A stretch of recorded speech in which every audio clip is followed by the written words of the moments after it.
जी, अस्सलाम वालेकुम जी।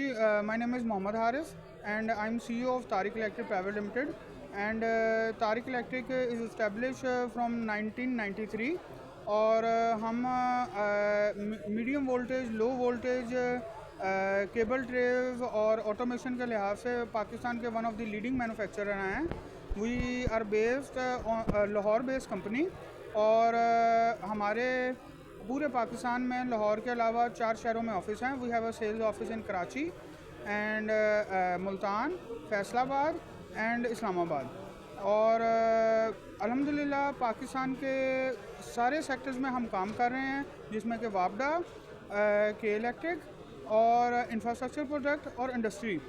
और अल्हम्दुलिल्लाह हमारी जो इंस्टॉल बेस है वो successfully last 30 years, more than 30 years से लग के चल रही है। वी आर ABB के one of the biggest channel partner और लाइसेंस मैन्युफैक्चर।